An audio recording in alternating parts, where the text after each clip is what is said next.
Salmo 32, eu vou ler na Corrigido e Fiel, você acompanha, independente se você está com a NVI, com a NVT, com a ARA, Almeida atualizada, não se preocupe.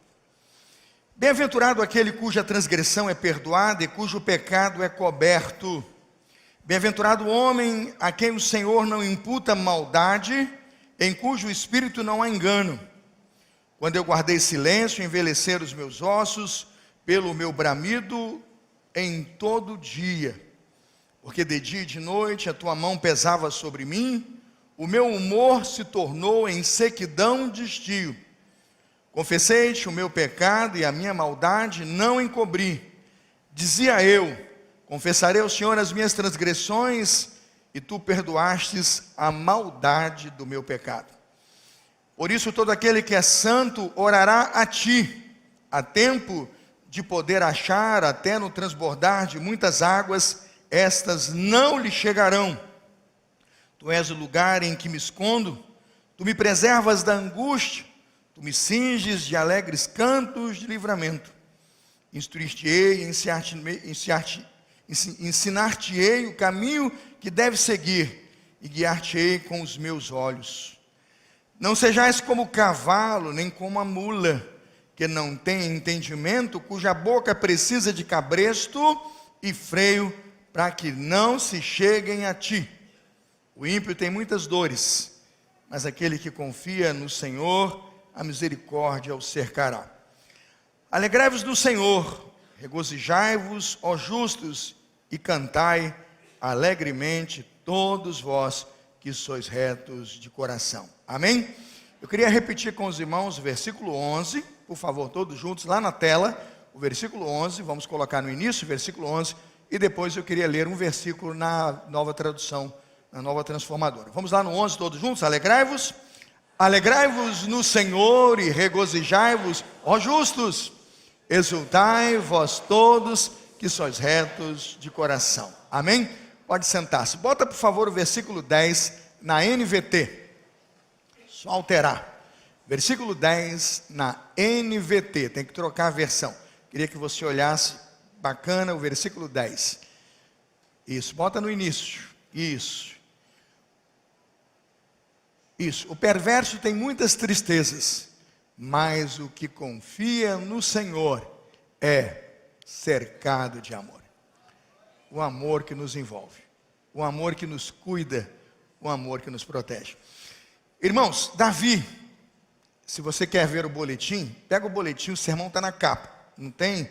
Você vai falar assim, puxa, o pastor hoje leu mesmo o sermão, vou ler, igual o presidente faz, o político faz lá no discurso, vou ler o sermão, está no boletim, você fica aí conectado aí, para durante a semana você voltar nele com a sua família, e no seu PGM você tratar as questões com profundidade. Eu vou ter aqui 20 minutos, vou tentar fazer em 15 por causa da sessão, tem sessão, mas você vai ter 1 hora na semana para você voltar em tudo que eu vou dizer, mas aproveita o boletim para tomar nota, para guardar e para nunca mais esquecer o sermão desta manhã. Davi está enfrentando uma profunda experiência de quem conheceu de perto o desfavor de Deus. Ele está padecendo, ele está sofrendo enfermidade física, porque está debaixo de uma mão pesada de Deus. Ele disse, e a sua mão pesava sobre mim. O que aconteceu nessa experiência terrível do pecado de Davi, e que ele se reencontra com a misericórdia de Deus? Se você quer saber, segundo Samuel 11, vai lá comigo agora na sua Bíblia, seja bereano, duvide do que eu vou dizer, vá para a Bíblia, e você vai ver o que está acontecendo neste momento em que o Salmo está sendo escrito. Ele está recontando a história da sua vida. Segundo Samuel 11, versículo 1, diz que era um tempo de guerra. 1 ano depois de voltarmos à temporada de guerra, Davi pede ao general Joabe que vá lutar. Ele vai para as terras dos Amonitas e para a região de Rabá. E eles começam uma nova guerra, para manter a posse do território e afastar os inimigos que estão se aproximando. Só que Davi não foi para a guerra. Ele deixou de cumprir o seu papel como rei, de ter ali no meio da guerra uma tenda onde ele vai fortalecendo os seus generais, e ele vai sendo a motivação e o motivo pelo qual os soldados estão lutando para fortalecer o rei, o seu reinado e o seu poderio. Nesta batalha ele não foi, e ali ele começa a perder a guerra. É um dia interessante, ele está no terraço do seu palácio, ele vê uma moça, imagina que do seu palácio ele tem uma visão de todo do seu reinado, ele vê uma moça, uma jovem, tomando banho, né, está se banhando lá, ele cobiçou aquela mulher e mandou trazer aquela mulher para os seus aposentos. O texto vai dizer que ele dormiu com aquela mulher e que ele se deitou com uma mulher casada, pertencia aquela mulher a outro marido. Aquela mulher vai informar ao rei um tempo depois, quando seu marido ainda está na guerra, que ela engravidou daquele encontro com o rei. Ela está grávida e o rei pensa o que fazer. E segundo Samuel capítulo 11, a partir do verso 12, 13 até o 15, ele vai fazer uma proposta aos generais. Traga o marido daquela mulher, né? Ele vai pedir que traga o marido da mulher e coloque de novo aquele marido em contato com a sua mulher. E assim acontece. Urias vem da frente de batalha, vem estar no palácio do rei. Mas Urias é um homem honrado, um homem decente, um homem correto. Ele não achou correto que os soldados como ele estivessem no relento, nas tendas, na guerra, e ele voltasse ao conforto de sua casa. Quando o rei o convidou para estar na sua casa com sua mulher, o que aquele soldado faz é dormir ali na porta do palácio do rei, mas ele não vai ter com a sua mulher. O rei percebeu que o plano que ele tinha arquitetado deu errado, e a ideia do rei é que amanhã, quando aquela criança nascesse, ficasse concebida a ideia de que ela teria sido, exitosa na volta do seu marido da guerra, mas ele não se deitou com ela. Ele, um homem honrado que é, voltou à guerra, e então Davi tem que fazer uma trama ainda pior do que o pecado que já tinha cometido, deitar-se com a mulher do próximo, com a mulher que não era sua, e ainda assim com ela gerar um filho. Segundo Samuel 11:15 diz então que ele orientou os seus soldados a colocar Urias na frente de batalha, numa força de peleja. E veja o plano maquiavélico, terrível de Davi. Quando ele estiver na frente de batalha, retirai-vos, segundo Samuel 11:15. Retire-se dele, o objetivo é que ele seja ferido e o quê? E morra. Ninguém precisa de um amigo assim, viu? Se você tiver um amigo assim, você corra dele. Numa hora que perguntaram, você é amigo do rei? Eu falei, de um rei assim, inimigo. Porque olha o desejo do rei para o seu soldado. E assim foi. Se você ler o texto, Urias está na batalha, eles chegam, na minha percepção, numa espécie de desfiladeiro, há montanhas, há uma elevação, ou talvez muros ali próximos do palácio. Eu não consegui conceber bem essa a ideia, mas os arqueiros, os flecheiros e arqueiros estão em cima. E quando eles entram naquela emboscada, o exército recua e ficou um pouco de soldados e Urias, e os flecheiros fazem o serviço de dizimação de todo o primeiro pelotão, e Urias morreu naquela batalha. O texto diz que naquele momento então, foi notificado a Davi que o rei havia logrado êxito e que Urias havia falecido em batalha. Com aquela tragédia toda, segundo Samuel 11:27, diz que naquele momento a casa de Davi se tornou um funeral, uma tristeza muito grande, e o texto diz que tudo aquilo pareceu, segundo Samuel 11:27, muito mal aos olhos do Senhor. Vira para o capítulo 12, segundo Samuel 12, versículo 1, e você verá o papel do profeta. O profeta de Deus chega imediatamente na casa do rei, e como bom profeta, ele não vai botar o dedo assim, na face do rei, e dizer, seu pecador, vai queimar no granito do inferno. Não faz esse tipo de evangelismo pobre, não faz esse tipo de confrontação, que para mim é ridícula e não ajuda ninguém.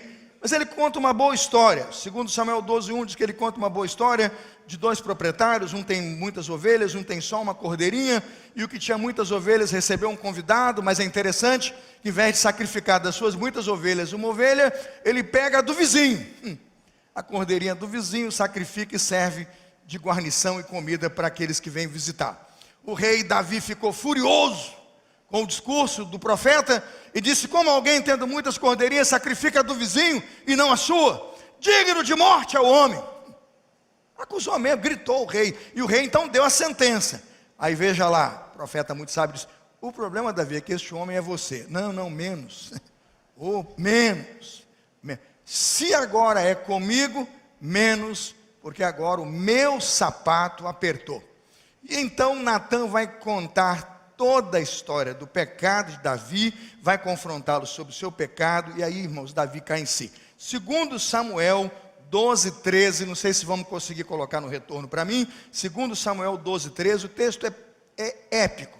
2 Samuel 12:13. Então Davi disse a Natã, depois de toda aquela confrontação, de ver o seu pecado, o tamanho do seu pecado, 2 Samuel 12:13 diz assim: Então Davi confessou a Natã, o que ele disse? Pequei contra o Senhor. Aí veja o que Natã disse.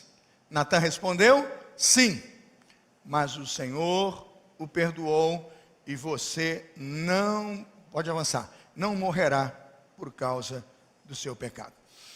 Irmãos, este encontro de Davi com Natã muda a história de Davi e deve mudar a história de todos nós.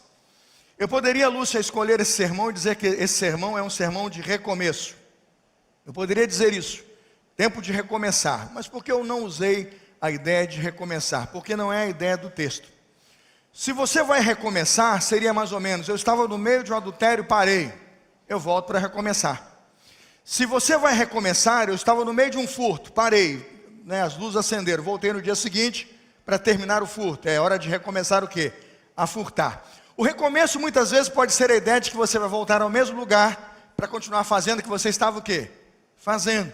Eu não estou propondo no sermão desta manhã um recomeço, irmãos. Eu queria pedir aos irmãos que entendessem o que Deus fez com Davi. Era tempo de um novo começo. Repita comigo: novo começo.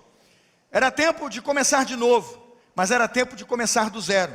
Era tempo de começar uma nova história com Deus. Era tempo de entender como Deus trabalha. Era tempo de entender como o pecado tem poder de destruir uma pessoa.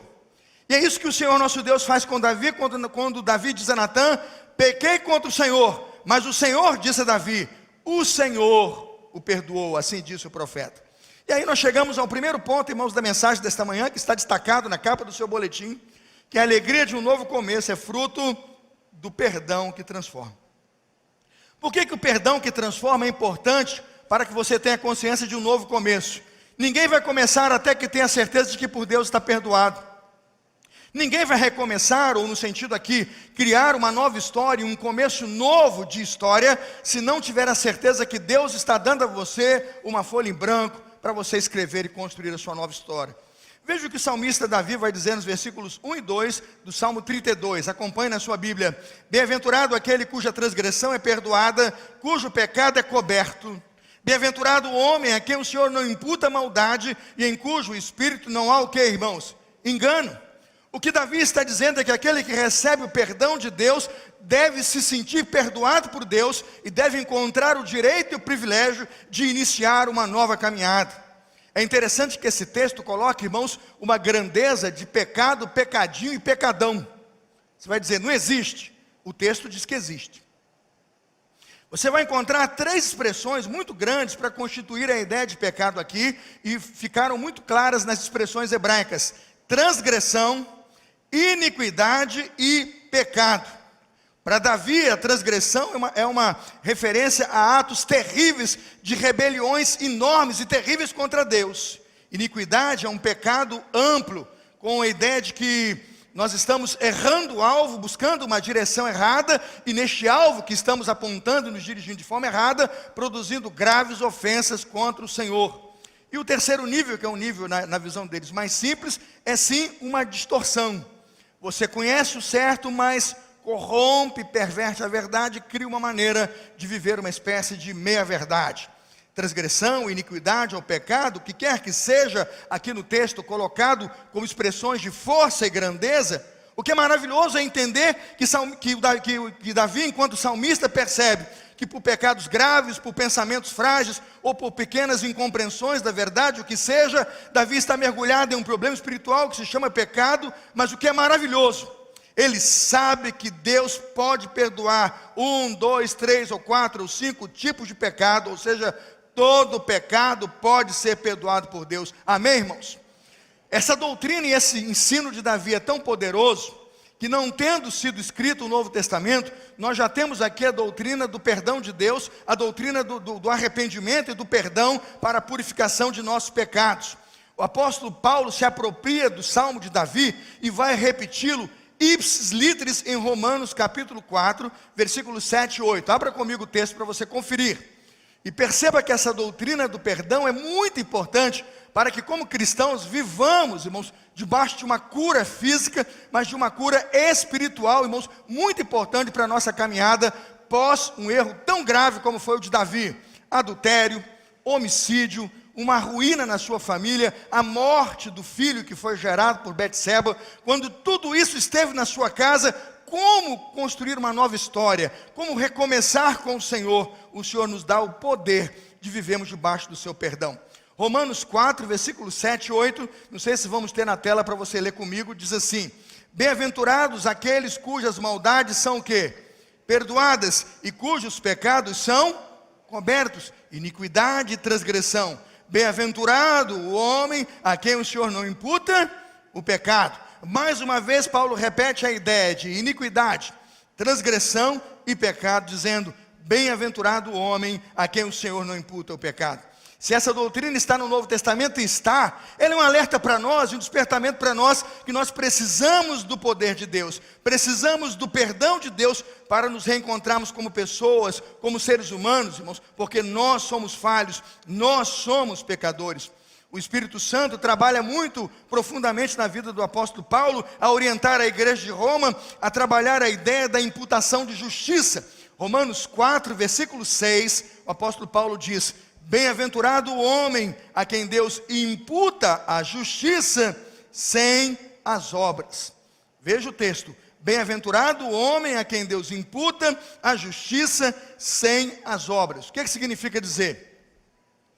Eu não consegui chegar para Deus, eu não consegui caminhar ao Senhor, eu não consegui me apresentar adiante de Deus com toda essa dimensão da gravidade de tudo que eu fiz. Mas se eu chegar simplesmente com a condição de que eu não sei, eu não conheço, mas Deus sabe, e me dizer ao Senhor: Senhor, vê se há em mim algum caminho mau e guie-me pelo caminho eterno. O que eu estou dizendo é que o nosso Deus, em infinita graça e misericórdia, Ele perdoa a iniquidade, Ele perdoa o pecado, Ele perdoa a transgressão, Ele nos coloca em condições de caminhar de novo. Como já orou o salmista: cria em mim, ó Deus, um coração puro e renova em mim o que, irmãos? Um espírito inabalável. O que nós estamos aprendendo com os salmos e com os salmistas, e muito especialmente com Davi, é que nós podemos orar ao Senhor e confiar que a nossa ação é tão somente um passo na direção do arrependimento, e que todas as obras de perdão do pecado, pecadinho ou pecadão, de iniquidade, pecado ou transgressão, vem do amor de Deus pelo homem, que nos dá o privilégio e a chance de recomeçar. Romanos 4, 25, Paulo diz: Ele foi entregue à morte, o Senhor Jesus, por nossos pecados, mas ressuscitou para a nossa justificação. Quantos aqui sabem que estão debaixo da justificação de Jesus e se tornaram declarados justos por obra de Jesus? Levante a mão. Isso é um novo começo. E aí fala você que está começando a sua viuvez, fala você que está no meio de um processo de divórcio, fala para você que terminou um divórcio e nunca mais se casou, pelo nível de frustração que você adquiriu com tudo, com a família, com o casamento. Às vezes você está com horror de homem, horror de mulher, horror do casamento, porque foi um fiasco o seu primeiro relacionamento matrimonial. Eu quero dizer uma coisa para você: um homem chamado Davi subiu um dia na torre de um palácio, cometeu um pecado contra ele mesmo e contra a família de um general chamado Urias. Mas no momento em que tudo aquilo estava destruído e que tudo aquilo estava aos pedaços, o perdão de Deus o alcançou, quando ele olhou para Deus com o coração arrependido, e da boca do Senhor ele ouviu: Davi, comece de novo, porque está perdoado o seu pecado. Ninguém vai se levantar, irmãos, de uma vida de história e de pecado, se não conseguir dizer para Deus: Senhor, eu preciso estar diante do Senhor e receber o seu perdão. Esse perdão é para ser recebido, esse perdão é para ser compartilhado, esse perdão é para ser praticado. E quantas vezes nós não somos curados porque nós recebemos o perdão de Deus, mas não conseguimos transferir esse perdão para aquele que é nosso semelhante. Às vezes eu vejo também que nós fomos perdoados lá na cruz do Calvário, nós fomos perdoados no nosso encontro com Deus, mas quando a sociedade, ou a esposa, ou o filho, ou alguém da nossa família espera de nós o perdão, o que nós fazemos? Não, eu não consigo te perdoar. Aí há uma perpetuação, irmãos, do pecado, há uma manutenção da enfermidade, há, irmãos, um avançar dessa enfermidade espiritual. O que fazer para viver bem e para termos o direito ao privilégio de um novo começo? Receber o perdão de Deus e praticá-lo em todas as áreas e níveis espirituais de nossa história. Segundo nível que quero tratar com os irmãos está no Salmo 32, verso 3 a 5. Me acompanhe. Quero tratar com os irmãos o segundo aspecto. A alegria de um novo começo é fruto de uma confissão que cura. Quando nós podemos abrir o nosso coração para o Senhor e demonstrar claramente ao Senhor todas as nossas falhas e todos os nossos pecados. Salmo 32, versos 3 a 5. Quando eu guardei silêncio, envelhecer os meus ossos pelo meu bramido em todo dia, porque de dia e de noite a tua mão pesava sobre mim, e o meu humor, diz a Bíblia, o meu humor se tornou em sequidão de estio. Agora veja a cura, irmãos. Confessei-te o meu pecado, e a minha maldade não encobri. Dizia eu, confessarei as minhas, qual é a palavra aí, irmãos? Transgressões, a minha rebeldia. São 3 palavras: iniquidade, transgressão e pecado. O tempo todo Davi vai usar essas expressões para pecado. Ele diz: confessarei ao Senhor as minhas transgressões, a minha rebeldia. E tu o quê? Tu perdoastes a maldade do meu pecado. A palavra, a iniquidade do meu pecado. Meus irmãos, não haverá perdão e não vai haver uma relação de cura se não houver o quê? Confissão. Para muita gente pecado não tem nome, para muita gente pecado não tem endereço, para muita gente pecado não tem identificação. Será impossível que você receba cura de Deus se você não aceitar que os atos que você pratica são pecaminosos. Ontem dei carona para um casal muito bacana, querido casal da igreja, inclusive um jovem da igreja e o filho do casal. E eu deixei um jovem lá no outro bairro e segui com a família. Em algum momento ali na FEU que tem uma placa dizendo para não virar à esquerda. Para não virar à esquerda. Uma divisãozinha para você ir para um condomínio que tem ali, né? É um sinal mais para descer do que para subir. Aí eu fui reduzindo, estava chovendo, falei, irmão, pode entrar? Ele falou assim, eu faço todo dia isso. Aí eu olhei e estava chovendo, mas via muito carro. Falei, vou fazer não. Eu, hein? O sinal estava aberto. Aí eu segui. E passei, fui passando, eu falei, olha, mas eu brinquei no carro, eu acho que não é pecado não, é dar uma viradinha ali, e subi, eu passei, porque estava chovendo, e vinha muita gente, que eu ia virar mesmo. Aí o irmão falou assim, esse é meu pecado de todo dia. Aí eu falei, Jesus, estou ensinando o irmão a pecar. Ele está aí de manhã. Eu disse para mim mesmo assim, no cotidiano do dia a dia, eu só vou mudar, eu só vou melhorar se eu souber qual é o pecado nosso de cada dia. Se eu não aceitar como pecado, e se eu não confessar como pecado, irmão, vai virar uma boa prática. Quase que vai virar boas obras, e você vai fazer todo dia com alegria. Você vai subir no terraço, vai colecionar adultério, porque você já não tem mais vergonha do seu pecado. Sabe o que cura um crente? Sabe o que muda uma vida, o que restaura uma família, o que traz saúde para um relacionamento? Quer seja, Lúcia, de alguém que está só, solteiro, viúvo, divorciado, de quem está casado com filhos e uma fartura de netos, igual a Lúcia tem, é viver bem. É viver com a consciência pura, com a consciência limpa, de que você peca, de que você tem falhas, de que você erra, mas você vai dizer assim, Senhor, todo dia o meu pecado está diante de mim, mas eu peço, Senhor, eu confesso, Senhor, o meu pecado, para a purificação da minha consciência, para a purificação da minha mente, para não tornar mais ao pecado. Quando você confessar o seu pecado, você vai trilhar e vai aprender o caminho mais poderoso da fé, que é o caminho do arrependimento. Repita comigo, arrependimento. O que é arrependimento? É diferente de remorso. Arrependimento é olhar para um erro e para um pecado absurdo, iniquidade, transgressão ou pecado, dizer, eu nunca mais quero tornar aquele pecado. Eu não vou subir mais no terraço. Eu não vou sacrificar generais. Eu não vou conceber filhos fora do matrimônio. Eu serei um rei que vai descer do palácio, vai lutar as suas guerras e vai cumprir o chamado para o qual Deus me convocou. Eu serei um Davi, segundo o coração de Deus. Amém, irmãos? Isso é arrependimento, que é diferente de remorso. O que é remorso? Eu até não gostei, né, Nilton, do que eu fiz. Psicologia pura, nosso pastor lá fala sobre isso, no vídeo da família que o Nilton tem mandado lá. Psicologia pura. A psicologia nos ajuda dizendo, eu vou aqui, eu vou trabalhar aqui, vou remoer um pouquinho, chorar um pouco, para poder me libertar. Mas o problema do remorso, que você, em alguma vez, vai remoer e vai ter dentro de você, é que você vê, remexe, mas depois que o incômodo passa, você faz o quê? De novo. Aí você sente o quê? Remorso de novo, culpa de novo. Remoe um pouquinho, chora um pouquinho, mas faz de novo. Porque o remorso é diferente de arrependimento. Remorso, irmãos, não te incomoda a ponto de você desejar tirar aquilo da sua vida. Arrependimento é ter total e absoluta consciência de que o Deus do céu e a sua santa palavra diz: não torne mais a este lugar. Lembra lá do lugar onde você caiu. E o quê? E se arrepende. E se arrepende. E volta o quê, irmãos? Ao primeiro amor. O que curou o nosso salmista Davi, e o que trouxe o salmista Davi ao centro da vontade de Deus, e a uma cura não somente espiritual, mas física, de dores emocionais que tomavam sua vida, que tirou o peso da mão de Deus, da vida dele, foi que naquele momento ele orou e disse: confessei ao Senhor a minha transgressão, e o Senhor perdoou a maldade do meu coração.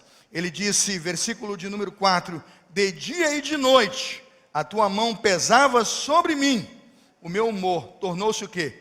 Em sequidão de estio. Já olhou aquela mulher que você olhou aqui na igreja, como é que ela está amarga? Já olhou aquele rapaz aqui na igreja, como é que ele está amargo? O humor tornou-se o quê? Sequidão de estio. Há um problema, irmãos, a ser tratado. Há uma questão a ser cuidada. E tudo começa num relacionamento íntimo com o Senhor, onde você vai pedir ao Senhor perdão pelas suas falhas. Ah, mas foi alguém que me machucou. Experimente liberar o perdão para esta pessoa. E dizer: Deus, o Senhor perdoa. Deus, o Senhor dê a chance a ela de recomeçar. Deus, o Senhor me livra dessa carga que ela colocou sobre mim. Eu quero liberar essa pessoa para caminhar, mas eu preciso caminhar curado, sabendo que o perdão que o Senhor me deu está também sobre essa pessoa. Você verá os resultados disso, querido, na sua vida e na sua comunhão com Deus. Uma angústia não aliviada do espírito, irmãos, acaba com a saúde física. Vou repetir: uma angústia não aliviada do espírito acaba com a saúde física, destrói a saúde emocional, porque temos dentro de nós uma angústia que nós não sabemos o que fazer, a não ser quando nós colocamos toda essa angústia, todo esse medo, todo esse pecado aos pés da cruz do Senhor Jesus. Ele disse: meu pecado, minha iniquidade, minha transgressão estão confessados, Senhor, diante da tua presença. Ouve, ó Senhor, a minha oração. Qual é o resultado disso? Ele vai dizer, Salmo 32, ele dá um resultado muito claro disso, no versículo 6. Versículo 6. Portanto, diz ele, todo aquele que é santo orará a ti. Há tempo de poder achar até no transbordar de muitas águas, e estas águas não a ele não se chegarão. Eu fico pensando quando uma tempestade ou uma inundação tentar nos afogar. O texto nos diz que quando estamos curados e perdoados pelo Senhor, esse tipo de tormenta, irmãos, não nos atinge e não nos afeta mais. O último ponto, eu termino para termos a nossa Assembleia Geral Ordinária de hoje. O que o salmista percebeu depois que passou pela confissão, que o levou direto ao perdão de Deus? O caminho é este. Ele passou pela confissão e foi direto para o perdão de Deus. Terceiro lugar, ele experimentou a alegria de um novo começo, fruto de um amor que envolve. Versículo 10, coloca para mim, versículo 10, Salmo 32, a NVT, por favor. Salmo 32, versículo 10, a NVT. Eu vou ler a partir do verso 7, diz assim: Tu és o lugar em que me escondo, tu me preservas da angústia, tu me cinges de alegres cantos de livramento. Instruir-te-ei e ensinar-te-ei o caminho que deve seguir, guiar-te-ei com os meus olhos. Não sejais, isso aqui é importante, hein, irmãos?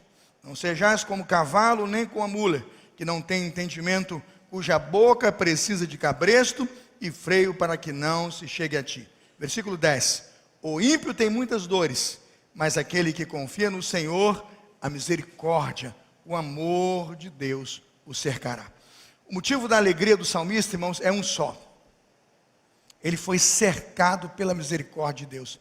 Ele foi inundado pelo amor de Deus. Como disse o apóstolo Paulo em Romanos 4, não por suas obras, não por seus méritos, não por qualquer coisa que ele tenha feito de bom, mas simplesmente porque Deus, em sua infinita graça, providenciou o perdão para o seu pecado. Davi está na situação mais difícil da sua história de vida. Ele está, na minha percepção, no momento pecaminoso e nos momentos de pecado mais grave, mais horroroso que um homem que se diz servo de Deus poderia viver. mas naquele momento cercado por enfermidades, cercado por pecados, cercado por acusadores que o fazem até com justiça, porque Davi está mergulhado em pecados absurdos. Mas naquele momento, ele fora envolvido, versículo 10, pela misericórdia e pelo amor de Deus, de uma forma tão grande, que não havia como resistir à misericórdia do Senhor.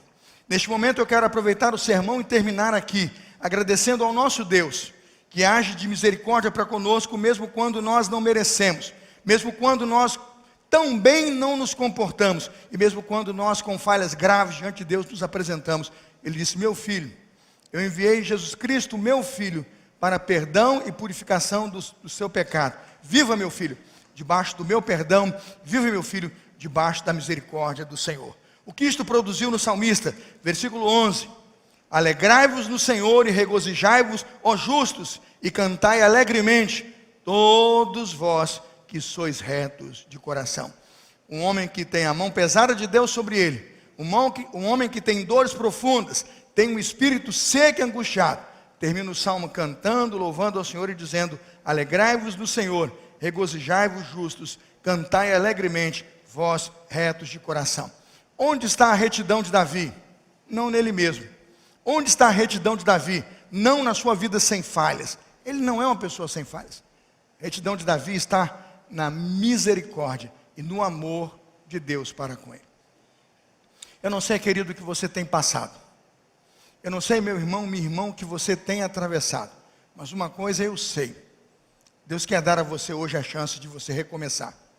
Se você deseja recomeçar de um ponto de relacionamento de amor perfeito com o Senhor, e do ministério que você estava realizando tão bem você abandonou, eu digo para você que é tempo de você recomeçar.